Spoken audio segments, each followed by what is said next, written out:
Live from our 7 Tasmania studios, your nightly news with Louise Huber begins now.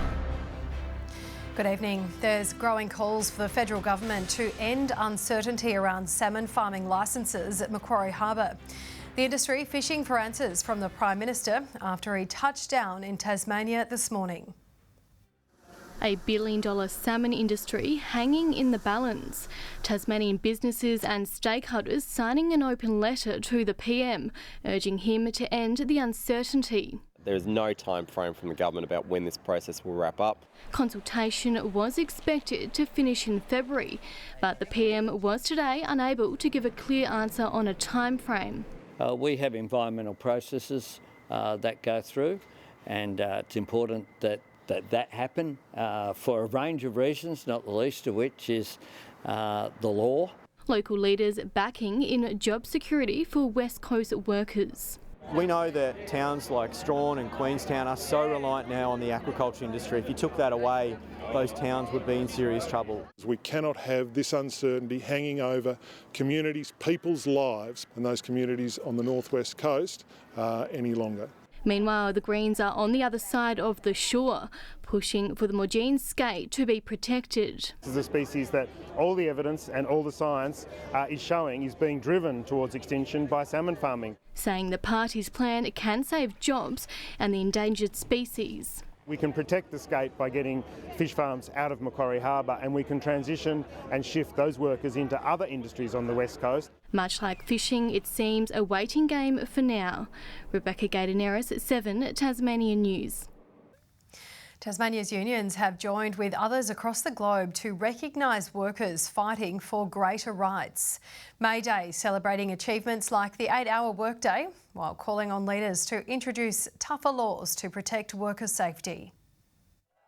Celebrations of workers' achievements echoing through Hobart's CBD. Union power! Union power! May Day drawing workers from across Tasmania, recognising workplace changes won by union members, from greater gender equality to multi-employer bargaining to an 8-hour workday. Reflect on those wins, how we got to them, how we make sure we keep our laws up to date and working for working people, and we also look to the future. What do we still need to achieve? High on that list is a wages boost for Tassie workers, who Unions Tasmania say are often paid less than those on the mainland, as well as the immediate introduction of industrial manslaughter laws. Every other jurisdiction in the country either has them or has committed to implementing them. Labor leader Dean Winter marching with union reps, promising to introduce the legislation into Parliament. Make this a reality for Tasmanian workers.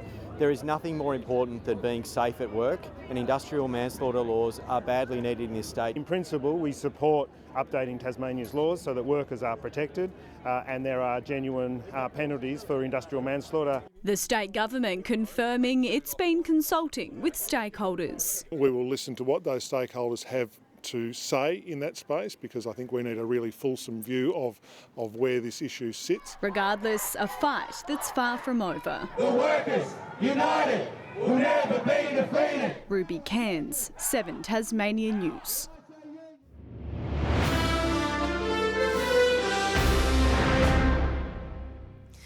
Metro Tasmania will slash more routes into Hobart's northern suburbs following what it says is a spate of dangerous rock throwing attacks on its buses.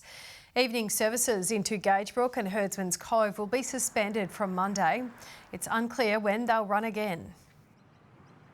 The paramount concern is the safety of our drivers and the safety of the passengers that are on those buses. Police are investigating several incidents which took place earlier this week. Back home, and the Housing Industry Association has welcomed a decision by government to give builders until December 31 to finish jobs using engineered stone, despite the product being banned from July 1. The HIA says the 6-month grace period gives contractors a reasonable transition period. Tasmanian farmers are pitching in on a cutting-edge plan to reduce greenhouse gas emissions from cattle. The $4 million scheme will see locally grown seaweed fed to herds, with hopes the product will catch on further afield. Reducing greenhouse gas emissions by more than 16,000 tonnes, investing in the agricultural sector to reduce livestock emissions, a significant contributor to greenhouse gas.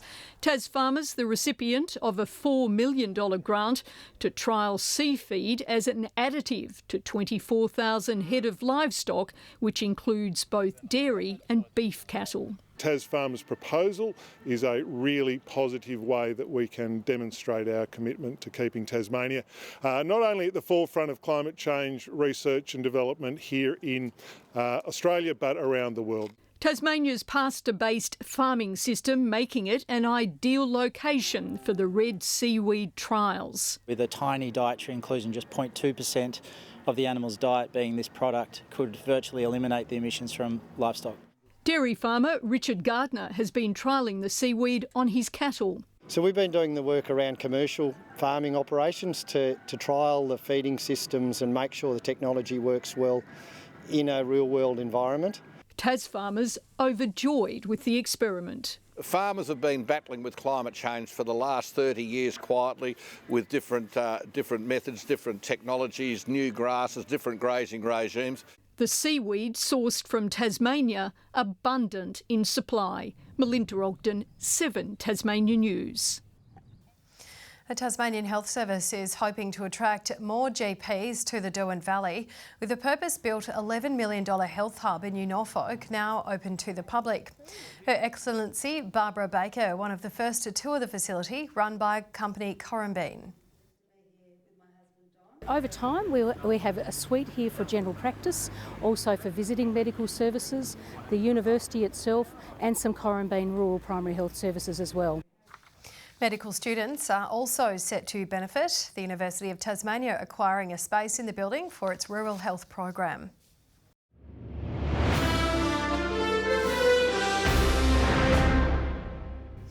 To the TSL first, and while top of the table North Launceston sat this week out with a bye, Clarence has ensured North Hobart remain at the bottom of the ladder, securing an incredible 150-point win over the Demons in round 7. Leading by 37 points at half-time, the Roos piled on the pressure in the second. Kick on the way, umpire has to do a fair bit of work, but he's done enough. A good finish there from Dolliver. The middle of the ladder clash came from Lauderdale and Kingborough. Lauderdale securing a 39-point win despite the Lions' valiant efforts. Dribble a kick forward, bring it back to 20 points in there. The Magpies and Blues neck and neck, with Glenorchy ultimately able to notch its second win of the season. Good evening. Hobart 15, Launceston 18, 19 the state's top in Devonport, Burnie 17.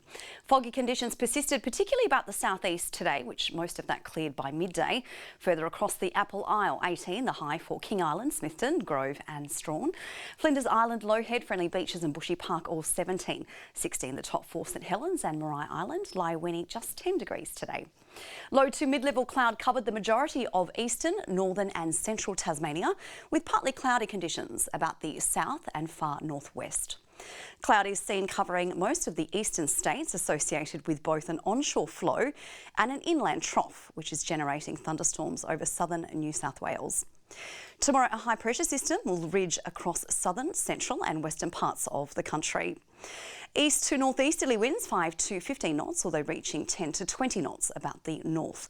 Mild southwesterly swells forecast for the west and south. A minor flood warning has been issued for St Paul's River at Lewis Hill tomorrow. Partly cloudy in the south, 18 for both Hobart and Ouse, 19 for Richmond. Partly cloudy also in Launceston, 18, a shower or two in Devonport, 17. Much the same in Deloraine with 16 there. Increasing showers in Burnie, 17, a lovely 18 and fine in Strawn, a 20% chance of showers for Curry, 18. Wet weather on the way for St Helens, 16, a possible shower also for Swansea, 17, white mark on Flinders, 19 and mostly sunny. Monday, the east will wake to possible morning fog with showers likely about the north. Now they'll extend statewide for a period during the day, then contract to the west in the evening. Tuesday, showers about the west, far south and Bass Strait Islands, otherwise mainly fine. Wednesday, more showers about the west and also for the far south and Bass Strait Islands. Looking now to mainland conditions for Mother's Day. Sunshine continues in the NT, Darwin 34 degrees.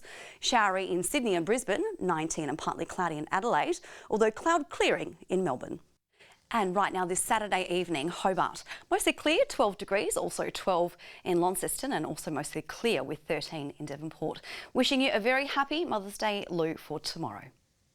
And you, Kai, thank you so much for that. That's all your news for now. From all of us, we all hope you have a lovely Mother's Day, whatever that means to you. Good night.